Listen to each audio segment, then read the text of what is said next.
Hello everyone. Welcome to English, where we make English learning simple and fun. I'm Tom, your guide on this journey, so let's jump right into today's lesson and expand our horizons together. It also helps us to improve our English listening and speaking skills, so listen carefully. Are you ready to speak confidently in English? Let's talk about it. Let's imagine this scene. You're walking out of your local grocery store, and you see me walking up to you. I say to you in English, "Excuse me, do you know where the local cafe is?" I'm trying to find it. Oh my goodness. Do you panic? Do you hesitate? Or do you confidently say, "Oh, hey Tom, I watch your lessons." Yeah, the local cafe is just right around the corner. Can I treat you to a drink? If you can't speak confidently like this in English yet, never fear. Today you're going to discover some key strategies for speaking confidently in English. I'll be sharing two of my most popular lessons on this topic. Are you ready to say goodbye to fear and embrace confidence? Let's dive in. Today, I'm enjoying the sunny, hot beaches of Costa Rica. It's beautiful here, and what better place to relax than by the sea? However, you can't always be at the beach when you're speaking English, so I want to share my top tip to help you relax, de-stress, and feel comfortable when using English. Many of you use English in professional settings. Perhaps you need to communicate with a foreign company or interact with clients from other countries. This can be quite stressful because, first and foremost, you want to be polite and represent your company and yourself well. You aim to be confident and express yourself fully. In business situations, this can be particularly nerve-wracking. Now, let's consider a less intense scenario. Maybe you're visiting London and find yourself lost or in need of a restaurant recommendation.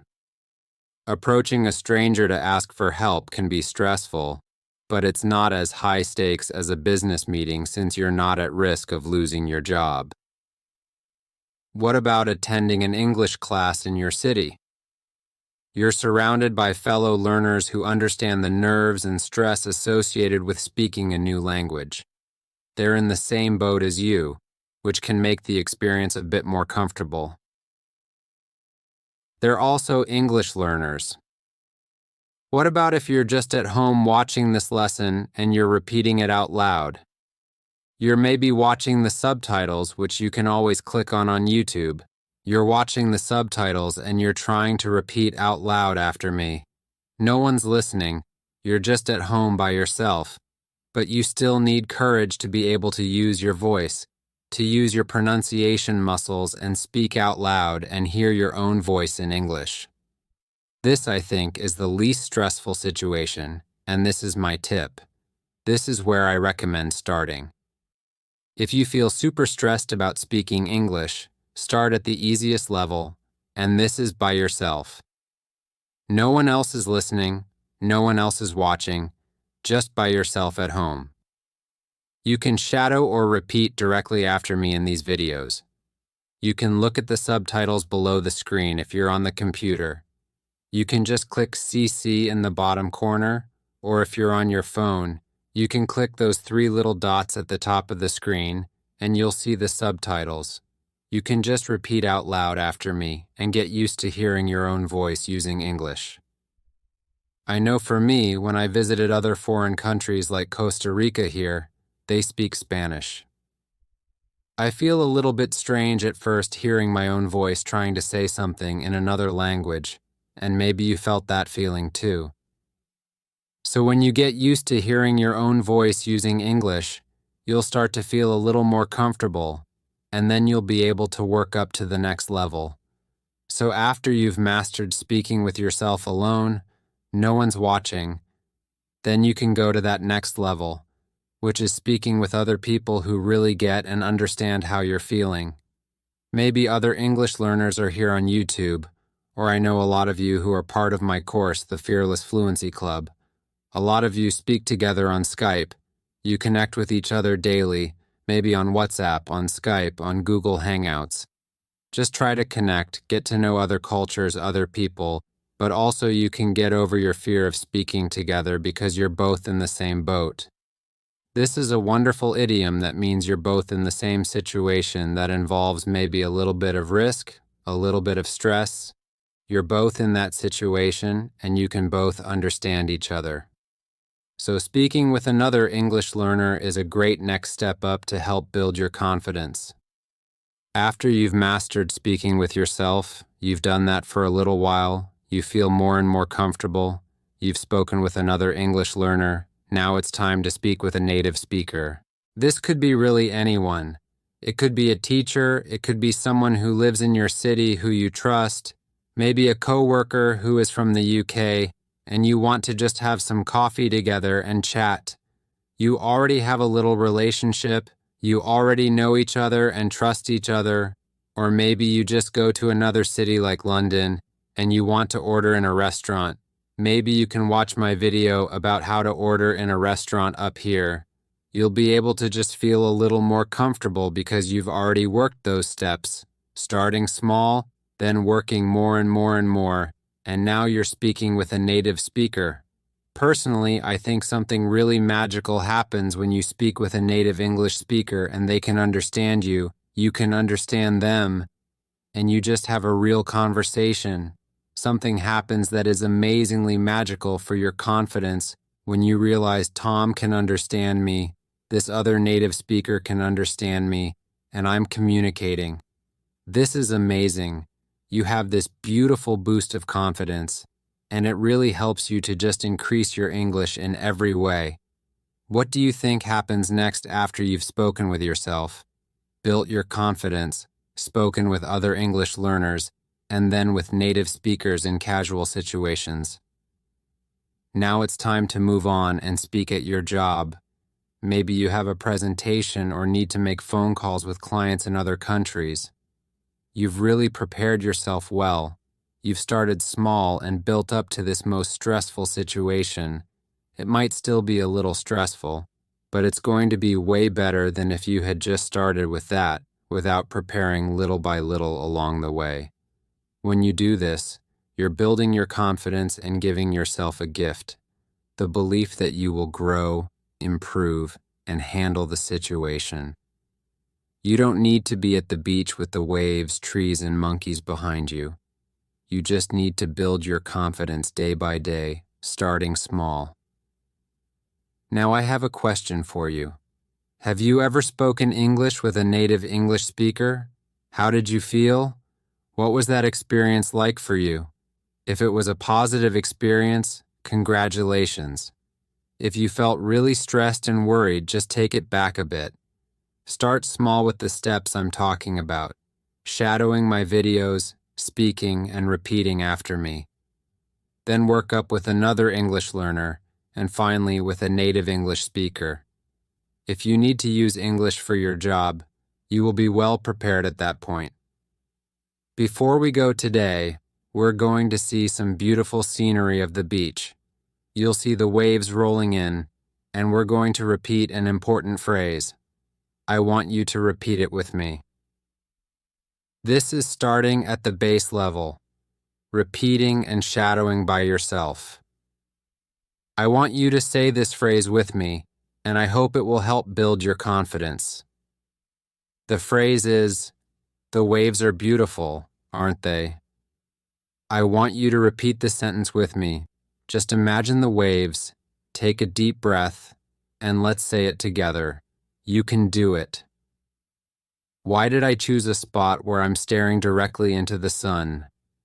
Ah, it's hot. Did you guys see how much I'm sweating right now?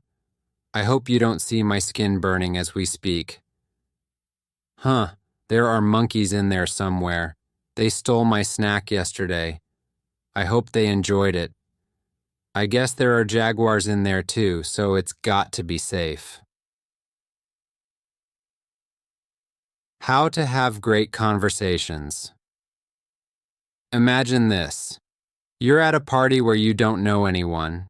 Everyone's having conversations in English, but you don't feel super comfortable speaking with just anyone in English yet.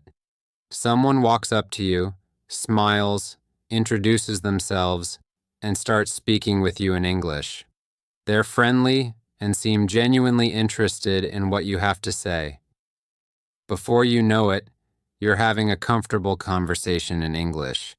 You may not be saying everything perfectly, but your new friend is encouraging you, and you're saying things that you didn't even know you knew how to say. You leave the party feeling happy, confident, and proud of yourself for having such an amazing conversation. If you had not gone to that party or had hidden in the bathroom, you would have missed out on such a great time. There's a famous quote by Maya Angelou. I've learned that people will forget what you said. People will forget what you did, but people will never forget how you made them feel. This is great news because you don't need perfect grammar, vocabulary, or pronunciation when you speak. When you make other people feel good, you are automatically great at having amazing conversations. Today, I'm going to teach you 4 tips and several phrases so that you can make other people feel awesome while you're speaking with them, which also grows your confidence in speaking English. Tip number 1 for amazing conversations is to compliment other people. This doesn't mean you tell everyone, "You're so beautiful," "You're handsome," "Your hair is amazing," or "Your eyes are great." No, this doesn't mean you are complimenting others. This means you are showing genuine interest in what other people have to say. A way to show that you're interested in their thoughts is by using positive interjections in conversations. Advanced English speakers use these all the time, and you should too. I want to teach you some of these positive interjections that you can use to tell the other person, "Hey, you're awesome. I want to hear more about what you have to say."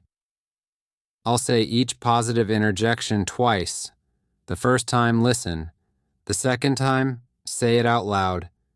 Imagine you're at that party talking with someone you want to become friends with. How can you compliment them with your ears, listening to them with these interjections? Let's give it a try. Wow, that's so cool. Say it with me. Wow, that's so cool. That's great. Say it with me. That's great. I love that. Say it with me. I love that. No way, that's awesome. Say it with me. No way, that's awesome. Oh my gosh, how fun is that? Say it with me. Oh my gosh, how fun is that? Oh really? Say it with me. Oh really? For real, that's too funny. Say it with me. For real, that's too funny. Can you sense from all these positive interjections that you're making the other person feel like you genuinely care about what they're saying? When you say, "For real, that's too funny," it shows you're listening and you think they're funny. They'll feel good about themselves, and you're complimenting what they're saying. Tip number 2, shift your mindset. Shift your mindset to think that every person you speak with has something interesting to say. Be excited to find out what that is. If you only talk about yourself, you're not a great conversationalist. If someone mentions their car broke down and you immediately say, "Yeah, my car broke down last week too," it makes them feel like you didn't really hear or care about their story. Instead, take a step back and be interested in their story. Have you ever told someone something you were really excited about, like interviewing for a new job at Google, only for them to respond, "Yeah, I thought about interviewing there too"? It feels like they're not sharing your excitement and only want to talk about themselves. You don't want to be that person. Show genuine interest in others by thinking, "Wow, other people have something I'm curious about, and I can't wait to learn more." Here are some phrases to show you're genuinely interested in what others have to say. How did that happen? Say it with me. How did that happen? What was that like? Say it with me. What was that like? What do you think will happen? Say it with me. What do you think will happen? What made you want to do that? Say it with me. What made you want to do that? Have you always been interested in that? Say it with me. Have you always been interested in that? These phrases show that you're genuinely interested in what the other person has to say. You're on your way to having amazing conversations. Tip number 3. Listen actively. Listening is usually passive, just taking in input, but active listening means guessing the emotion of the other person or mirroring their words. This is excellent for learning English because you're restating what the other person said, which helps with vocabulary and grammar. For example, if you work in customer service and someone calls to say, "This product broke, I can't believe it," you might respond, "I'm sorry, you must be really frustrated," implementing their physical appearance. They say, "No, I'm just disappointed because I thought that it would work." Well, what word did they use that you didn't use? You said, "You must be frustrated," and they said, "No, I'm just disappointed." Great chance for active listening. You can say, "I'm sorry that you're so disappointed. Let me do what I can to make it right." You're mirroring their word and it makes them feel heard. You're actively listening to the words that they're using, and you're able to use it yourself to reflect their feelings. This is a great type of listening and phrasing to use when someone's telling you something that has a lot of emotion behind it. It could be positive emotion, or it could be something they're worried or fearful about. This type of negative emotion, here are some sample phrases that you can use so that you show that you are listening actively to someone else and that other person feels good that you really heard what they had to say. You can say, "You must be feeling," and then add some kind of emotion. You must be feeling really excited about that job interview. You must be feeling really nervous to approach your boss. You must be feeling really upset that that happened. Oh, well, maybe they didn't say specifically excited, worried, or upset, but you are guessing their emotion. Maybe they'll correct you and say, "Actually, I just feel hesitant. I feel really disappointed." Okay, that's all right. You can mirror that back. "Yeah, that's so disappointing." When you are trying to actively listen and pull out their emotion, excellent. You are a wonderful conversationalist. Let me give you some other phrases. That must be really nerve-wracking. That must be really exciting. That must be really awful. Can you practice that with me? That must be really nerve-wracking. That must be really exciting. That must be really awful. And our final phrase for active listening is, "That sounds really nerve-wracking. That sounds really exciting. That sounds really awful." So here you are trying to pull that emotion out of it and connect with the other person. Can you say that with me? Excellent work, and a little bonus tip. This works very well with children. If you have young kids, or any kids, if you work with kids or see kids, you know that kids exist.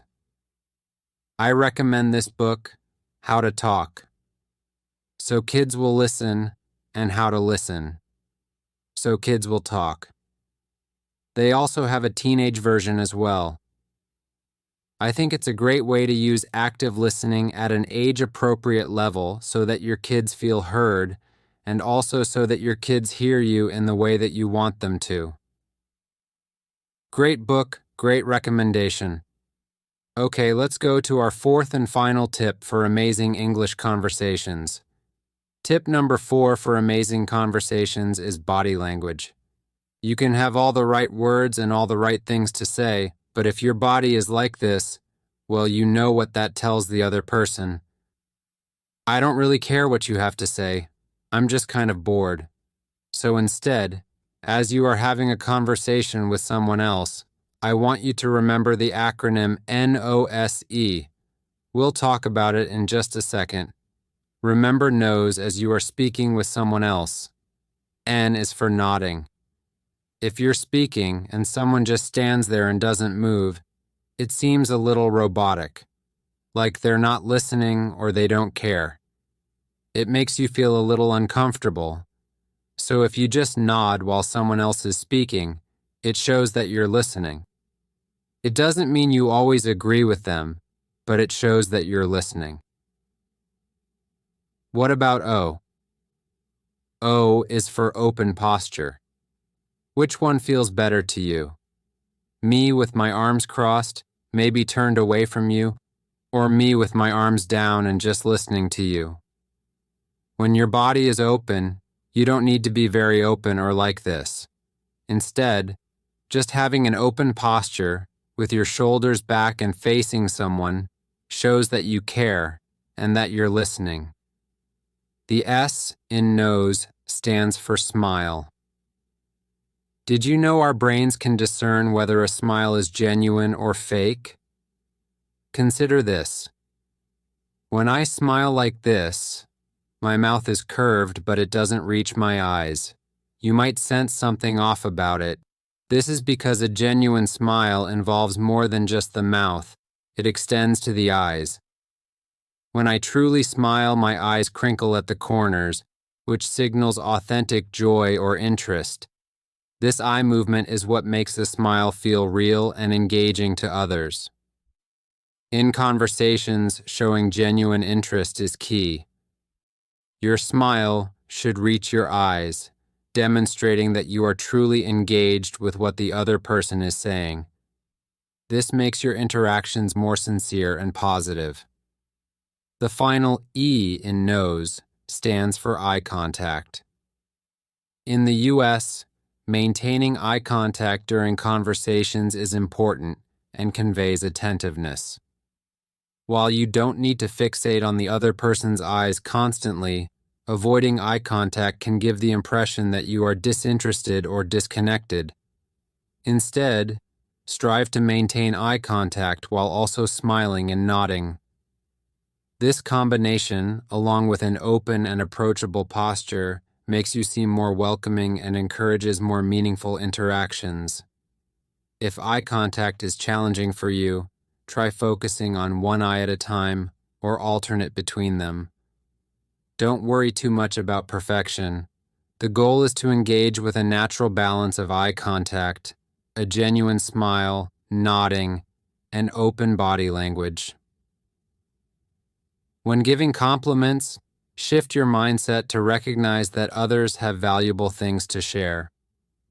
Listen actively and use positive body language to show that you are engaged. Congratulations on enhancing your English skills and your ability to communicate confidently. You now have the tools to create fantastic conversations, build strong relationships, and boost your self-confidence.